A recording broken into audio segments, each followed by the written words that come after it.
Bob que está aqui conosco. Jânio de Freitas. Como vai você? Fazendo frio, calor e você tá bem? Como é, Jânio? Olá, muito frio. Deu uma melhoradazinha agora, mas de qualquer maneira, para o meu gosto, muito frio. E Vejo você, você ali de camisinha. e você mora no É, alto, então, meu compadre, é mais frio ainda. Sérgio Augusto, bom dia. Como vai você, Sérgio? Eu estou melhor que o Jânio porque eu gosto muito de frio. Então, para mim tá ótimo. E porque o Botafogo ganhou ontem. Ah, também. Tá aí mais um elemento. Esse é o elemento aquecedor, né?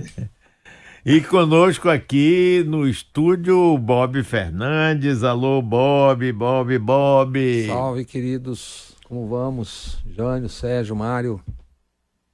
Estamos bem. Vamos começar. Jânio de Freitas. Nós temos vários assuntos que merecem, que estão acontecendo e que merecem a gente conversar. Você, Jânio, conversaria dessas coisas que estão acontecendo? Você gostaria de conversar sobre o quê? Começando, né? gostaria de dizer que até agora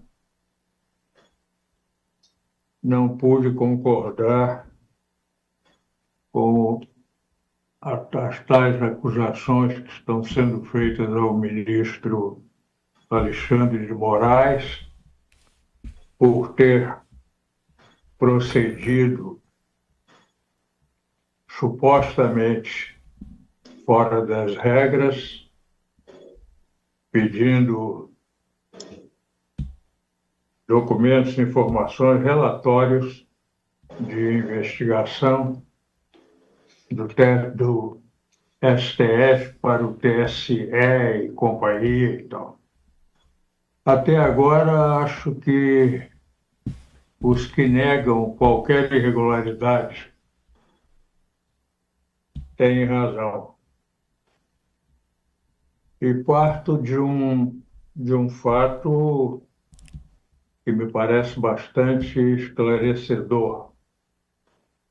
Todos os tais documentos, tais pedidos informais, como dizem, feitos pelo gabinete do ministro, estão presentes no inquérito, foram anexados ao inquérito regularmente, foram devidamente repassados ou informados à Procuradoria-Geral da República, em conformidade com as regras, Tá ligado? e, como diz o próprio ministro, seria esquizofrênico que ele fizesse, como integrante do TSE, um requerimento a Alexandre de Moraes, ao próprio, a si mesmo, como ministro do Supremo Tribunal Federal. Então, isso foi simplificado e não vejo, até agora, não vi razão para se supor que tenha havido qualquer irregularidade nos procedimentos do ministro Alexandre de Moraes. Estranhável foi o tempo que levamos, ou que levaram, para desencavar uma acusação mais séria a ele, a partir dos que têm uma certa queda pelo bolsonarismo, ou pelos aspectos menos agressivos dos bolsonaristas. Esperamos aí meses e meses, eles provavelmente se contorcendo para achar alguma coisa ou para ter coragem de lançar alguma coisa. Enfim, lançaram, ao que me parece, essa acusação não passa até o que se sabe, pelo que se sabe até agora, não passa de uma tentativa de perturbar as investigações a propósito de golpismo, enfim, aquelas coisas todas que já sabemos do grupo Bolsonaro.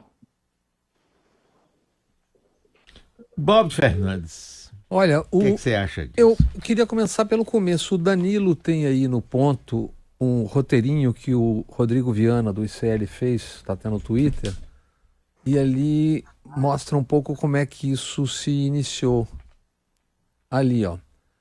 8/5/23, Eduardo Tagliaferro é preso, acusado de violência contra a esposa. Zambelli tem acesso a isso e diz, avisada que aí está um assessor Moraes, tal. Em resumo, esse material caiu na mão da Polícia Civil, do capitão Tarcísio, e é assim que essa história começa.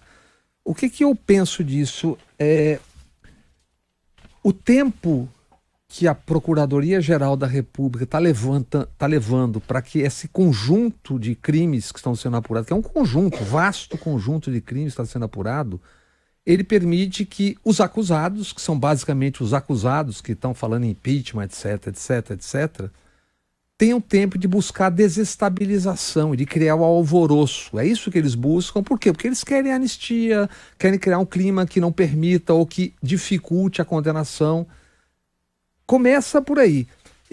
Logo que isso vazou, que começou, eu falei com uma meia dúzia de gente que conhece o lei, e eles disseram o seguinte: a primeira coisa que você tem que saber é, nos 6 gigabytes de informação, tem algo que não seja de conhecimento público, as informações, além do fato do personagem não ser o dito esquizofrênico que vai mandar para si mesmo?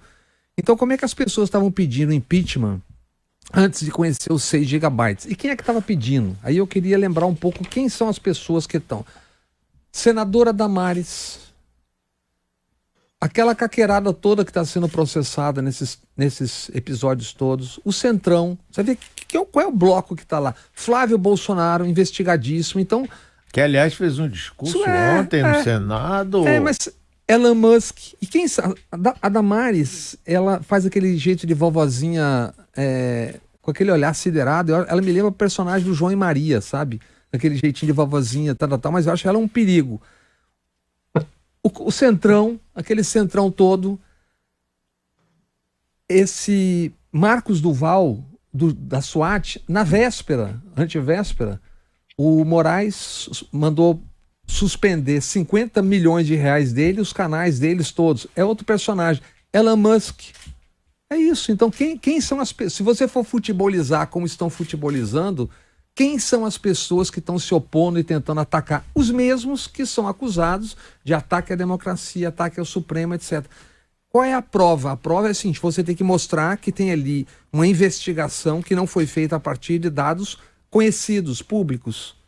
Eles já mostraram isso? Demonstraram em algum momento? Não. E o que eu achei estranho nisso é o material, seguinte, jornalista recebeu o material, checou, tal, publica.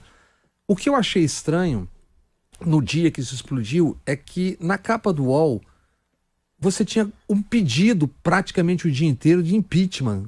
Porque ali é alguém que está pedindo, mas o título ali para quem lê é o impeachment.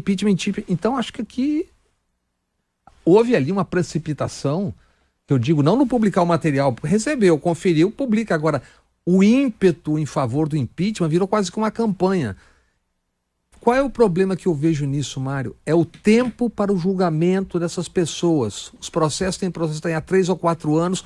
Ou você diz que eles são inocentes e não tem provas, ou você condena. Ponto.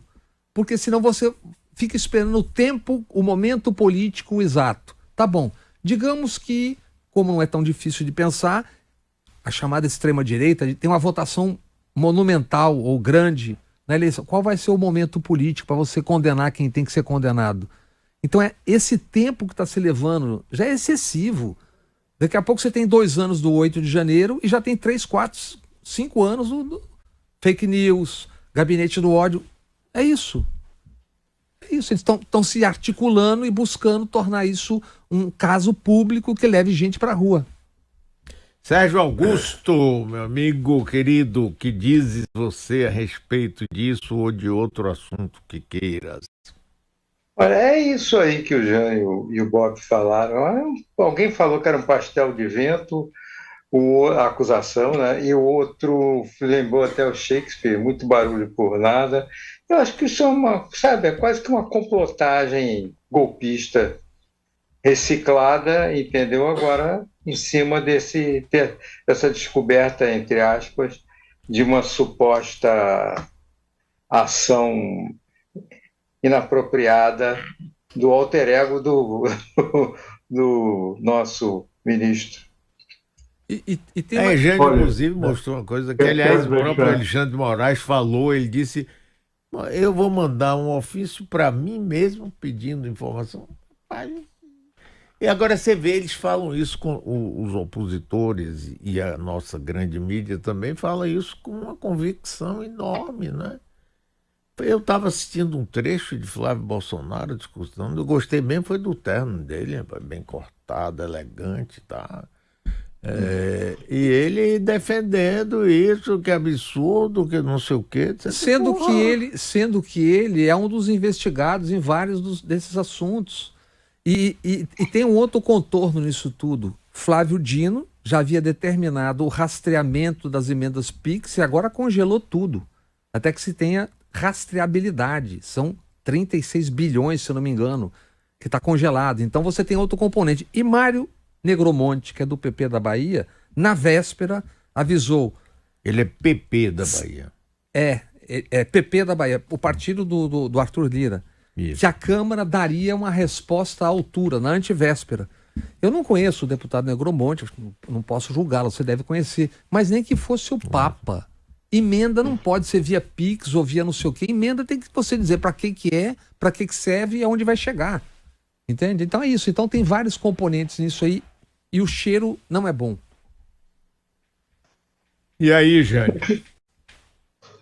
Bom, primeiro eu quero deixar claro que a convergência da visão do Bob, da minha, Sérgio Augusto, a que você, Mário, subscreveu, não foi absolutamente conversada antes.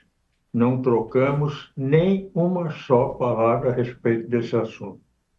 Sim. É uma visão unânime, por entendimento do igual problema a partir de cada um. Sim.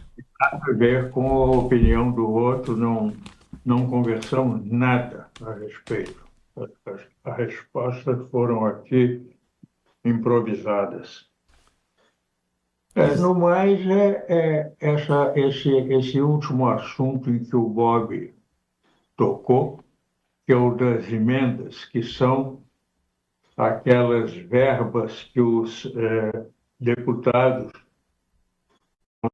incluir no orçamento, destinando dinheiro a prefeituras municipais, a governos estaduais, aos governos dos seus estados, suas prefeituras.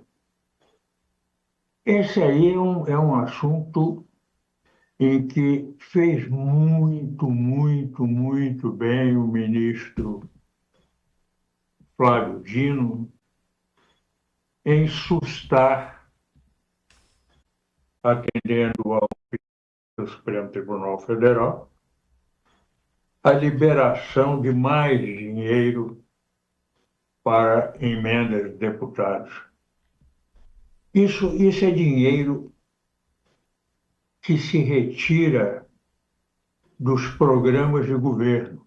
Ou seja, se retira daqueles que têm o dever de aplicar o dinheiro público segundo um programa aprovado por intermédio da aprovação a candidatos pelo eleitorado. Esses deputados pretendem manter o tal, as tais emendas secretas, o tal orçamento secreto, em que ninguém fica sabendo quanto é, o que é, para onde vai, quem vai usar, como é que foi aplicado, ninguém sabe nada. Ah, o orçamento secreto foi mentira. Tiraram uma partícula dessa vergonheira, mas o restante continua tão ativo que o Congresso está em polvorosa porque o ministro Flávio Dino concedeu uma liminar estabelecendo que ela tenha vigor até que o plenário do Supremo Tribunal decida favoravelmente ou contrariamente a ela, ou o Congresso adote procedimentos claros, transparentes, públicos, sobre o uso desse dinheiro destinado por deputados. É uma providência absolutamente admirável do ministro Flávio Dino.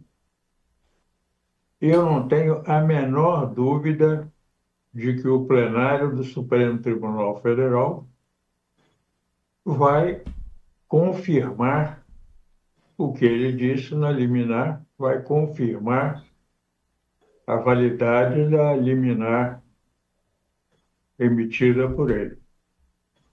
Porque essa coisa das emendas orçamentárias,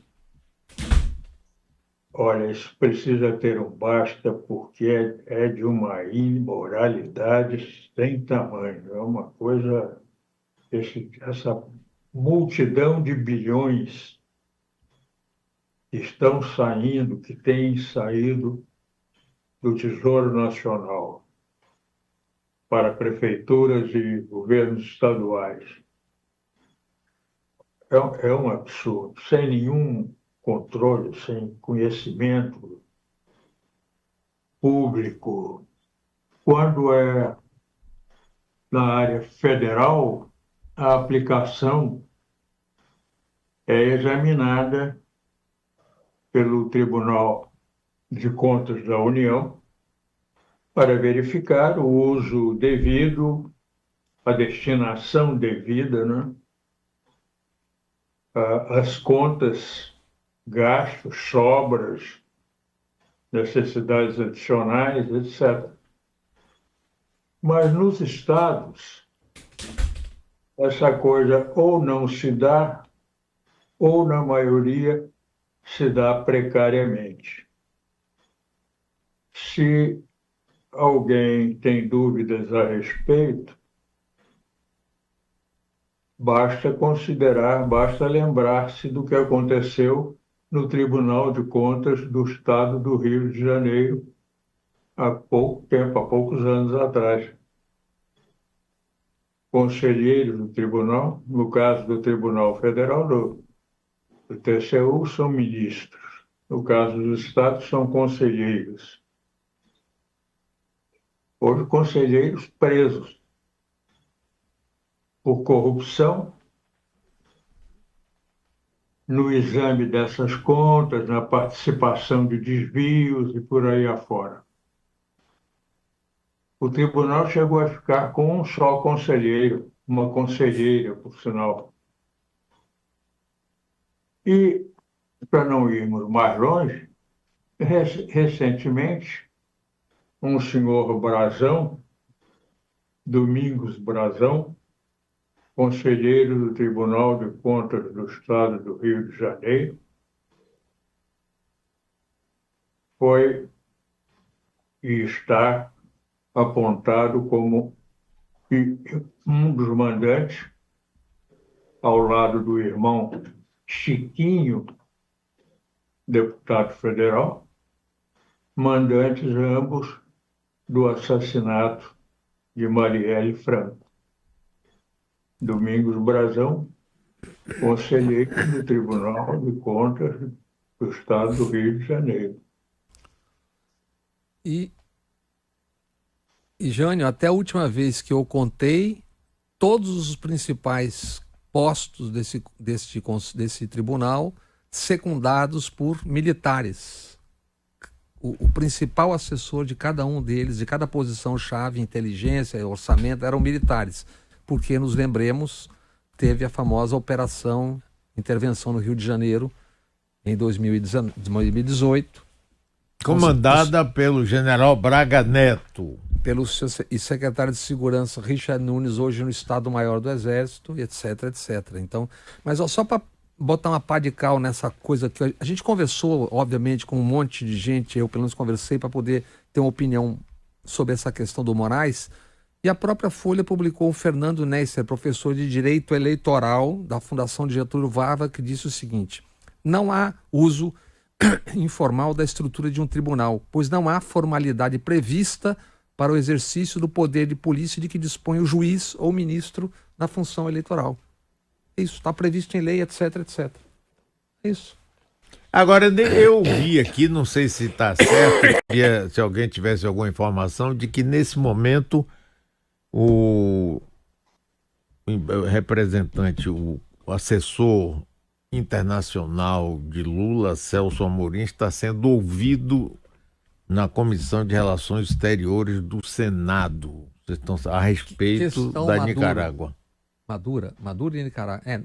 Nicarágua vai acabar rodando Maduro também, né? Sim, Maduro. Não, sobretudo, eu que me atrapalhei. Sobretudo a Venezuela. É isso. Porque a suposta proposta de Celso Amorim a Lula seria a realização de uma segunda eleição, como se fosse um segundo turno. E Lula e Biden voltarão a conversar sobre esse tema, etc. Sérgio Augusto, diga aí. Olha, eu me pergunto e jogo a pergunta para vocês se esse imbróglio todo em que meteram o ministro Moraes, ele não seria, não digo nem minimizado, até tornado inexistente, caso não houvesse esse acúmulo de funções e de poder entre ser ministro do TSE e ser ministro do Supremo Tribunal Federal. Bom, essa é uma pergunta que eu lanço para vocês. E outra é uma também dúvida, se isso tudo estaria acontecendo se o Bolsonaro não estivesse preso já há muito tempo. Essa é a questão, ou absolvido ou preso. O que não claro, dá... resolvida a questão. É isso. Agora, ele mesmo, o próprio ministro disse, olha, acho que se não me engano o Barroso disse, que chegou um momento em que a Polícia Federal, que poderia ter feito um certo papel, não fazia o papel porque era a Polícia Federal do Bolsonaro. E ele, como era ministro do TSE e também do Supremo Tribunal, não tinha sentido ele mandar para si mesmo e assinar um ofício. O que importava ali é que aquilo fosse incorporado formalmente ao processo, que foi o que aconteceu, segundo todos declaram, inclusive todos os ministros do Supremo e a meia dúzia de juristas com os quais eu conversei. Ô Jânio, essa história de prender já esses principais responsáveis, inclusive Bolsonaro. Se provado, como tem que ser. Sim. Qual a sua opinião a respeito disso, Jânio? É fácil a gente entender que é preciso investigar até a obtenção de provas consolidadas ou até a conclusão de que não há provas daquilo que se supõe ter acontecido. E acho que a Polícia Federal tem trabalhado muito bem nesses processos em que o ministro Alexandre de Moraes é o relator, e a Procuradoria-Geral da República tem acompanhado esse trabalho da Polícia Federal. Eu não sei se com a devida urgência, com a devida pressa ou não tenho como me orientar para dar uma opinião a respeito. Mas, em princípio, eu acho que as coisas estão correndo dentro do que é conveniente para que, ao chegar ao julgamento, haja todo um material suficiente para as acusações que convém que sejam feitas. Então, aguardo até que haja uma conclusão num sentido ou no outro. Olha, Jânio, não me ocorre como é que se poderia fazer prisões sem chegar à conclusão das investigações ainda. Seria temerário. Pode haver motivos, claro que eu acho que há, para que muitos dos bolsonaristas, inclusive o próprio líder, entre aspas, desse grupo, encarem uma cadeiazinha boa, merecida, mas temo que, se isso acontecesse, não haveria ainda elementos suficientes para sustentar essa prisão.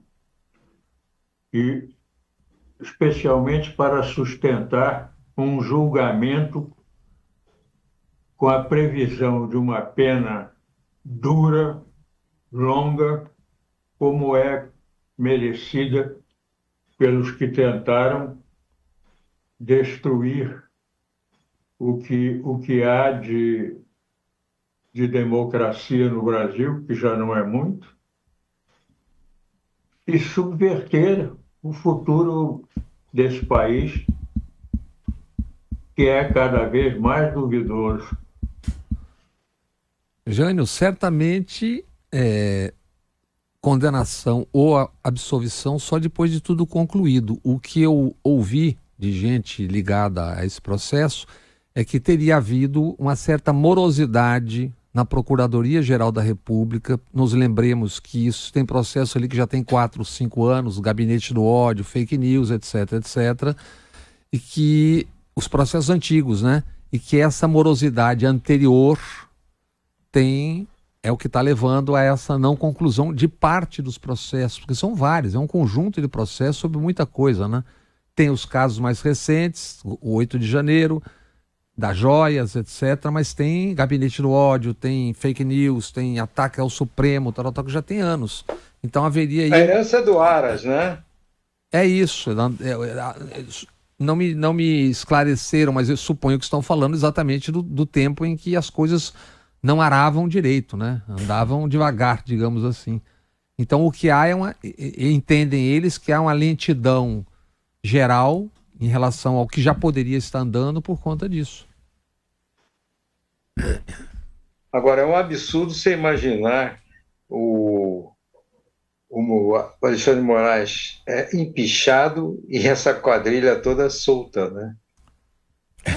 É isso, é que se a gente se afasta um pouco da cena, se você se afasta da cena, quem tá? Marcos Duval, Nicolinha Ferreira, Kataguiri, Damares, Elon Musk. Gente, se a gente for futebolizar como, aspas, eles estão futebolizando, você pergunta, alguém assina a inscrição nessa torcida aí? Né? Basta ver quem tá desse lado.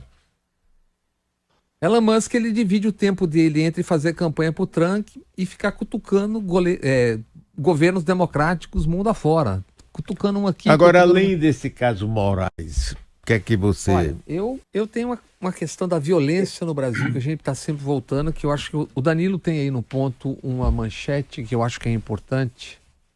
Danilo, se você puder pôr no ar aí, ó.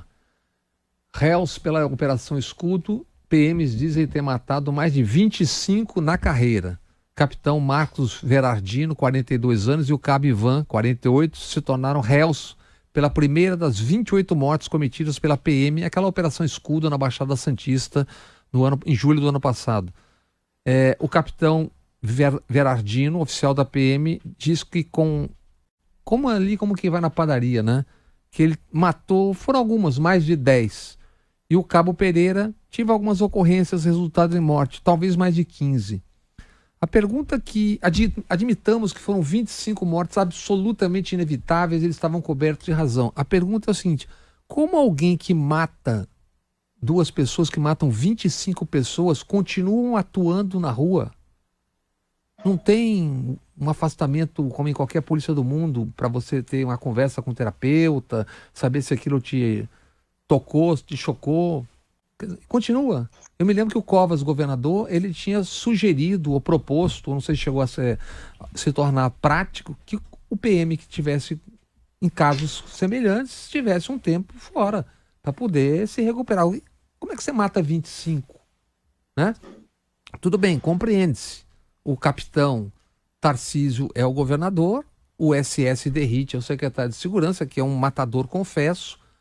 O candidato a vice agora do prefeito Nunes, do mesmo esquema, é alguém que veio da rota também. Então você tem uma lógica e uma cultura nessa história. Mas para não dizer que é só São Paulo, e aí o Danilo tem uma outra coisa aí olha, isso aí é uma matéria do Guardian, saiu ontem ou anteontem. Vamos falar, isso é no Brasil todo, mas o que saiu no Guardian ontem? Mortes causadas pela polícia na Bahia aumentam pressão sobre o Partido dos Trabalhadores. E aí dizem aqui os números. Quase 300 pessoas com 19 anos ou menos foram mortas pelas forças de segurança da Bahia em 2023. E em 2022, 242. Houve aumento de 313% nas mortes policiais na Bahia entre 2015 e 2022. Fórum Brasileiro de Segurança Pública e, no caso, também Fundo das Nações Unidas para a Unicef. São dados já conhecidos pelo Fórum de Segurança. O que eu vejo nisso isso está saindo na Inglaterra, isso está correndo na Europa. Você me disse que você esteve há pouco nos Estados Unidos e você ouve coisas do gênero. Então é o seguinte, não é a Bahia só. E mais, isso tem a ver com os grupos organizados do crime hoje, PCC, Comando Vermelho, etc, etc, milícias. Isso não existia antes. Mas eu me lembro que aqui na Bahia, antes que a oposição parta para usar isso, como é que era, Mário, antes? Eu me lembro que aqui era mais ou menos por aí, né? Antônio Carlos Magalhães sempre, aliás, várias pessoas, quando se falava, até pouco tempo, agora esqueceram dele, de violência aqui na Bahia, dizem, porque Antônio Carlos Magalhães não está aí, porque com ele não tinha conversa.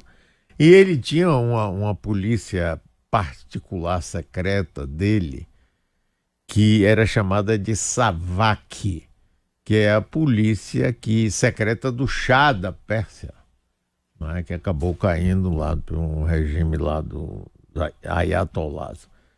E essa polícia secreta fazia miséria. Tem uma coisa até que é pitoresca.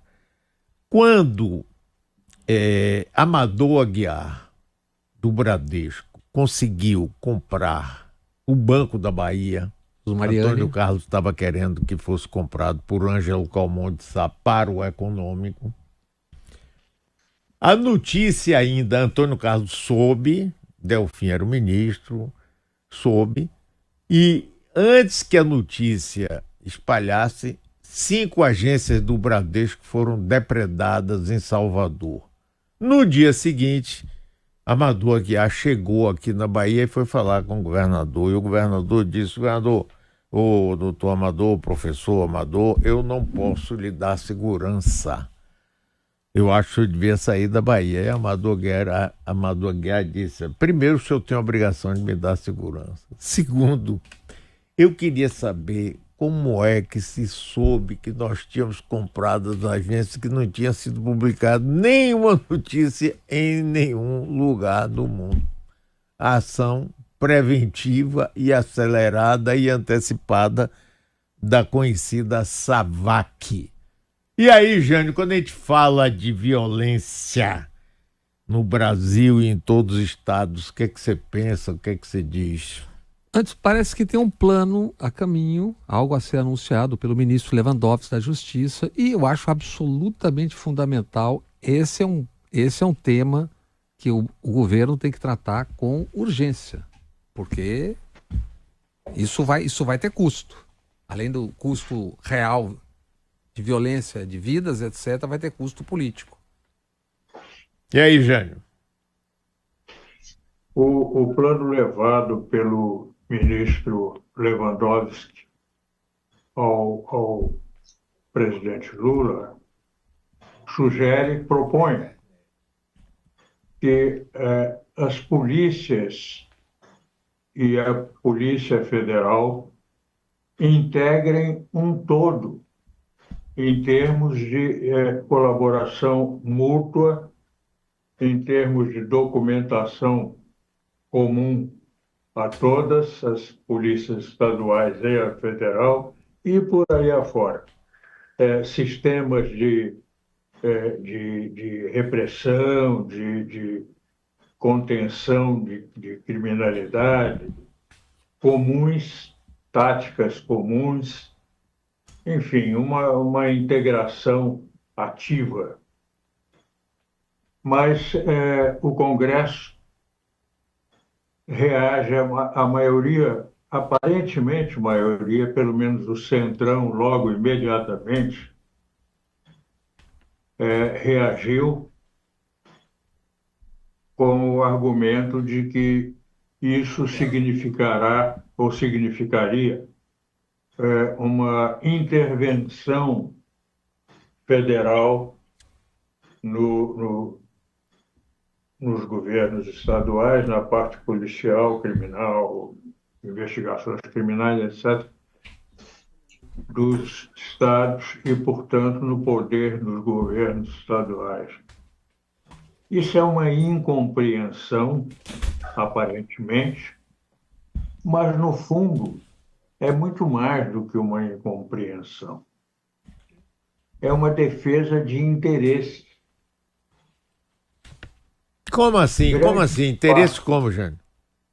Grande parte dos governadores de estado não querem esse combate planificado, ativo, pela simples razão de que essa criminalidade, do ponto de vista deles, não é tão prejudicial, porque ela representa canais eleitorais, canais de captação de voto, como é o caso das milícias no Rio de Janeiro, que tem os seus deputados, seus prefeitos, mas não deixam, por isso, de auxiliar eleições de outros deputados, de outros senadores e até, eventualmente, de outros governantes, outros governos.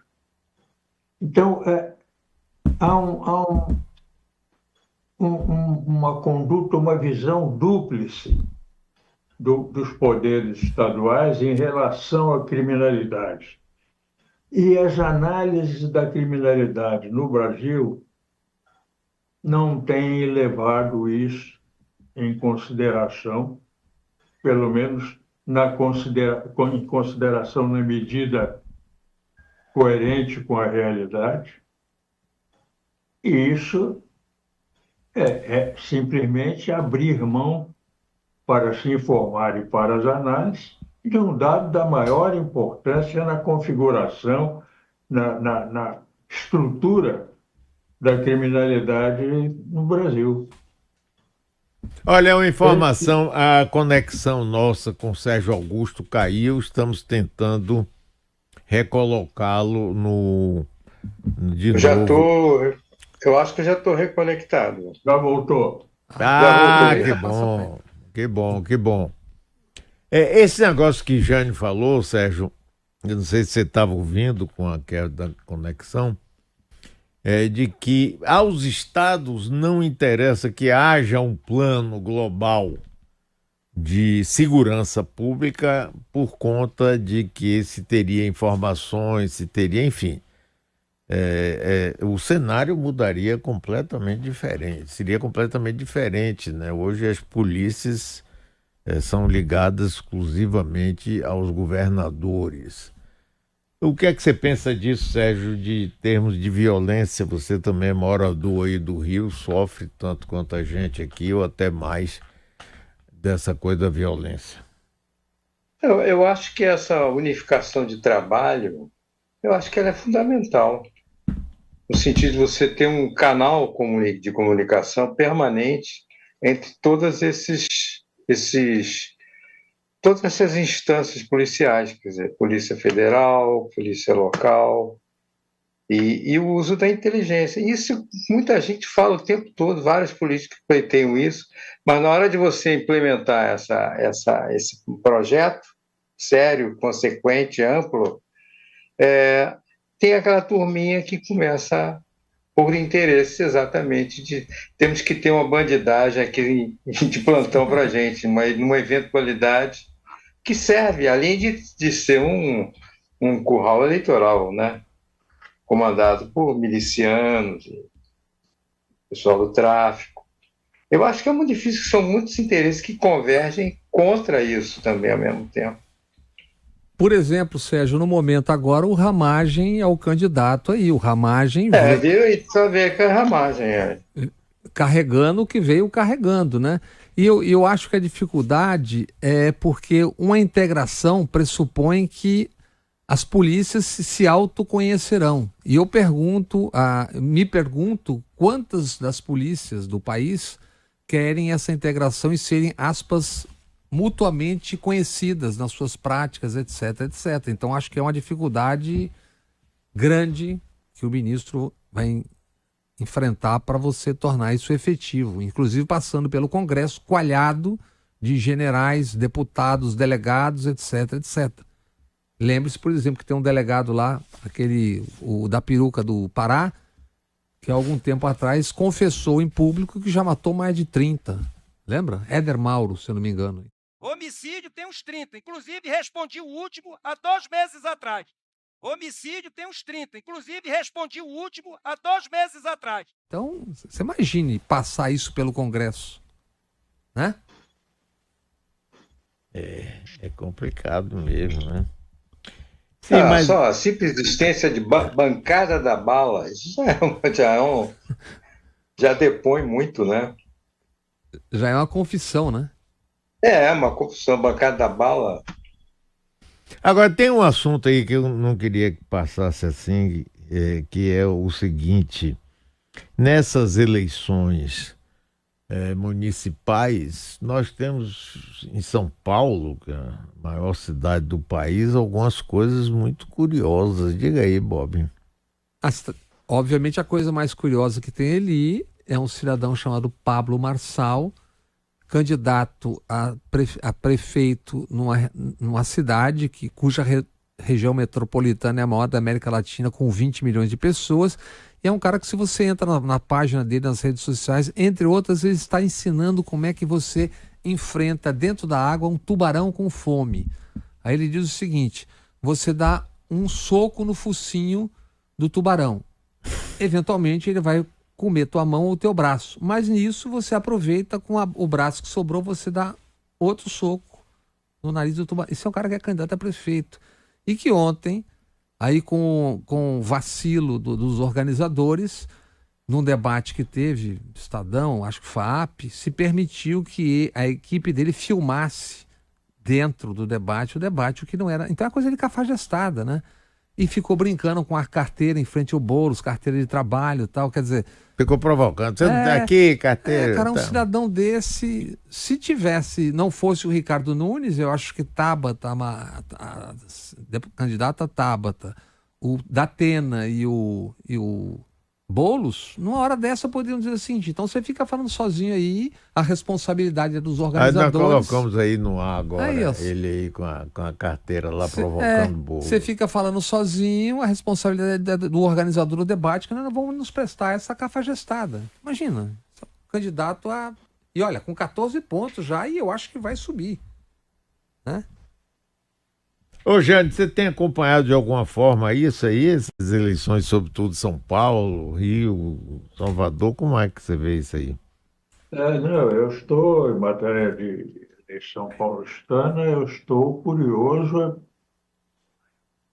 pelo fato de que não era o Tiririca, o palhaço, agora se chama Paulo Marçal, estão traindo o Tiririca por um outro palhaço. Como é que é essa história? Eu não sei, não tenho acompanhado bem, mas também me intriga por que essa necessidade de ter um palhaço competindo por um cargo público, da importância de prefeito da maior cidade do país, mais rica. Jânio, você lembra que Cacareco foi eleito no Rio de Janeiro? Lembra disso aí, você e Sérgio?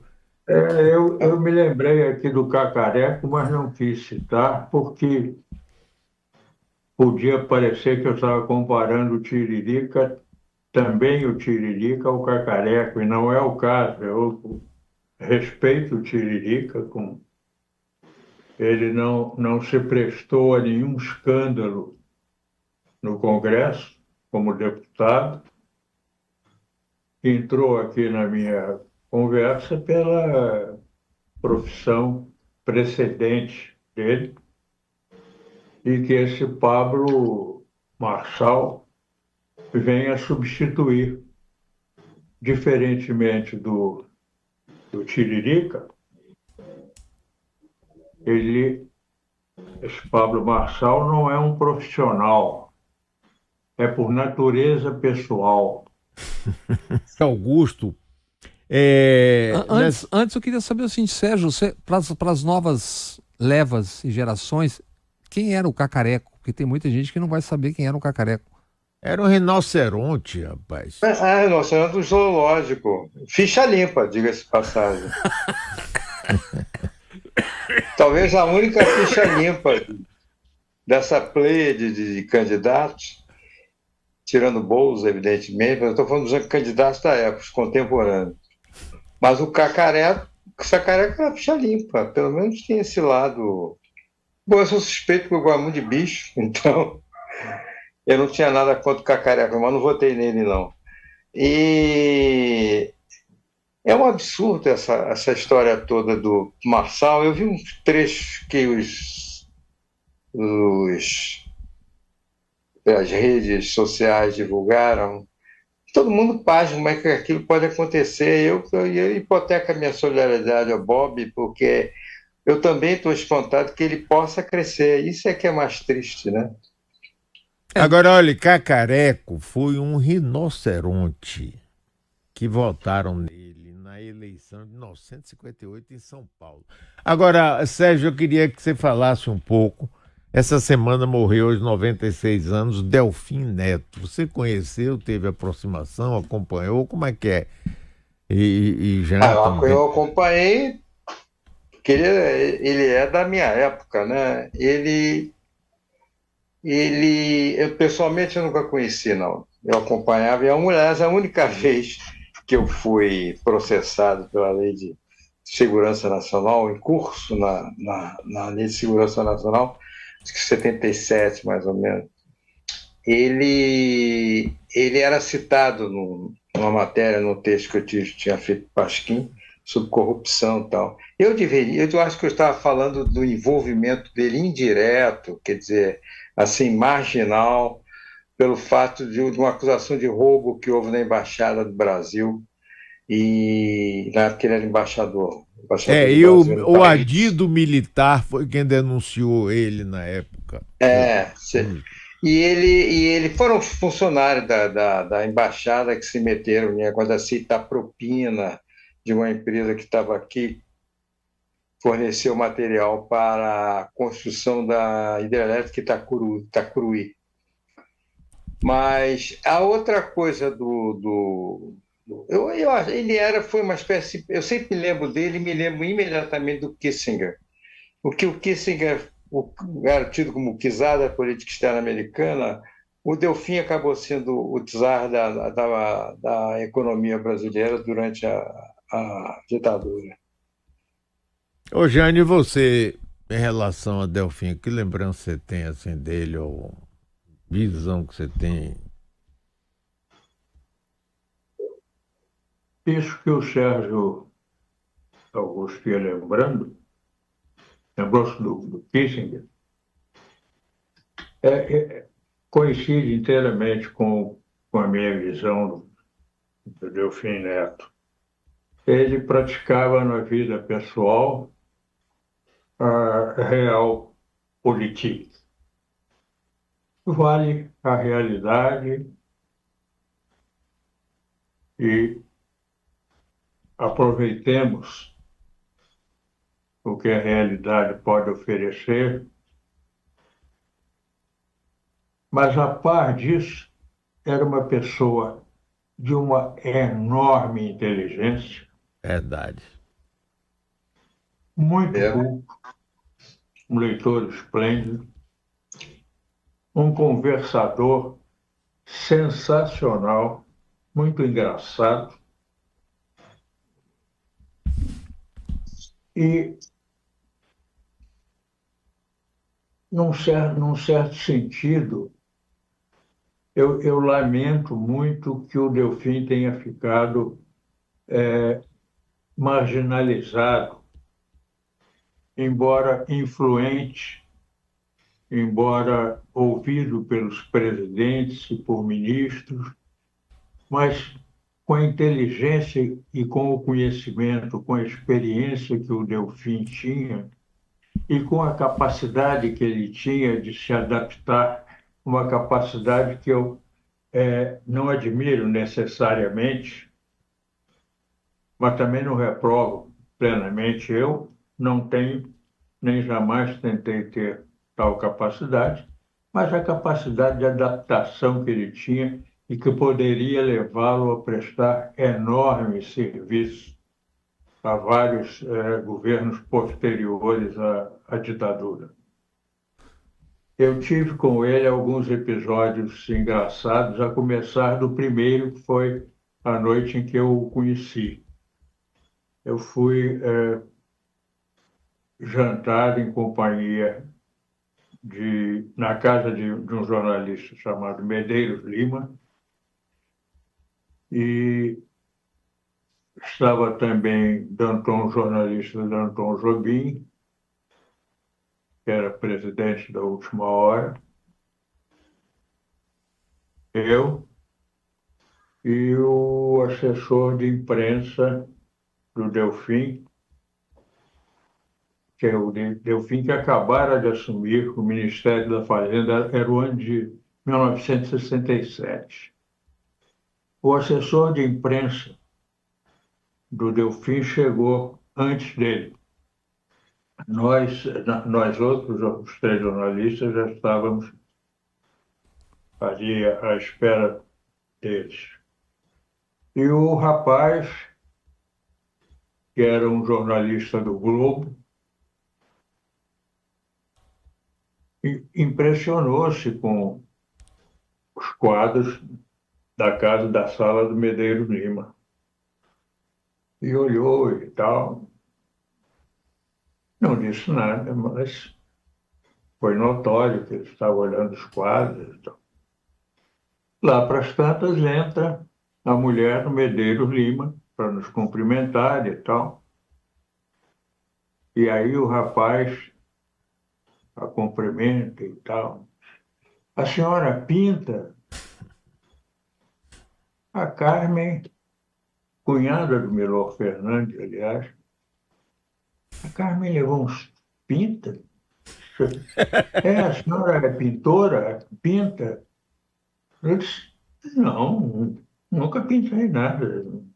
tem nada a ver com pintura. Por quê? Ele disse, não, porque esses quadros que eu estou vendo aqui, eu imaginei que a senhora pintasse, porque a minha mulher pinta. Então, eu imaginei que a senhora também pintasse, porque são tantos quadros aqui. Rapaz, os quadros eram de Cavalcante, Portinari e por aí fora. E o cara, eu não vou citar o nome, porque não é necessário.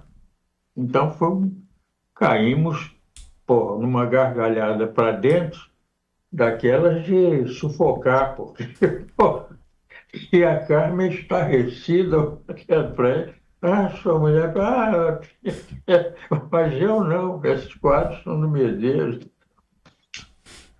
O Numa Delfim, outra ocasião, o engraçado com ele foi 20 anos depois, 1987, 7h pouco da manhã, toco o telefone aqui em casa. Jânia, Delfim. Ah, ministro, como vai? Tudo bem? Tudo bem? Tá. Rapaz, está uma tempestade aqui. Você não imagina o movimento que você criou hoje e tal. Aliás, isso ele disse depois. Está uma tempestade aqui. Eu pensei que fosse tempestade mesmo. Mas o que essa tempestade está fazendo e tal? Eu disse, pô, o que está fazendo? Você que criou isso, não sabe? Pô, está um rolo aqui que era a notícia da Norte-Sul. Ele recebia por telefone, antes de ter os jornais de São Paulo, ele recebia por telefone, como vários outros deputados, o que era noticiário de primeira página dos jornais paulistas, principalmente, depois do Jornal do Brasil, do Globo e tal. E a notícia da Norte-Sul, a revelação da fraude da concorrência, havia criado um bafafá dos diabos lá entre deputados governistas e oposição e tal. Eu não entendi que eu é que era o causador, eu só vim entender, a saber, a ter consciência do que estava acontecendo em razão daquela revelação, no final da tarde, quando eu cheguei à Folha, meio da tarde, quando eu cheguei à Folha, até ali eu tinha almoçado com um amigo, José Luiz Magalhães Lins. No fim do almoço, ele me levou até o elevador e quando eu ia para o elevador, ele me disse, você vai chegar ao jornal e encontrar uma onda lá esperando e tal. E por quê? Eu, você criou um caso hoje lá, Norte-Sul e tal. Aí que eu comecei a me dar conta do que tinha sido efetivamente aquilo em termos políticos. Não me havia despertado para esse aspecto da coisa até o final da tarde. Foi uma maluquice engraçada. Essa história é fantástica, mas agora acabou o nosso tempo. Você queria dizer? Não, eu fiquei com a impressão que o Sérgio ia dizer algo a mais além a respeito do Delfim. Mas eu acho que... Eu conheci Delfim bastante, inclusive, quando ele estava na embaixada também, e depois... E ele é o que Jane disse, ele tinha um bom humor, um sarcasmo, uma ironia. Era um grande frasista, Aliás, das frases dele, algumas históricas, a que eu mais gosto é que o desmentido é a correção monetária do boato. Eu acho essa frase maravilhosa. É ótimo. Mas é fantástica mesmo, Sérgio. Acautelem-se, não desminta nunca. Ele embaixador do Brasil em Paris. Eu fui lá, diretor da Eletrobras, que eu estou de diretoria da Eletrobras, para negociar os empréstimos para o hidrelétrica de Taparica, aqui no norte do país. Aí ele, de sacanagem, me chama do lado e tinha um negócio de um Programa Nacional de Desenvolvimento que o ministro era Reis Veloso, que ele não gostava de jeito nenhum. E a capa era assim como se fosse um eletrocardiograma. Aí ele chegava, você está vendo isso aqui? É tudo baixinho, baixinho, baixinho. Isso aqui é eletroencefalograma de Reis Veloso. Boa tarde, um abraço a todos. Quinta-feira que vem, todos pessoalmente juntos aí no Rio de Janeiro. Boa tarde, Jânio, Sérgio, Bob. E Tchau. até a próxima.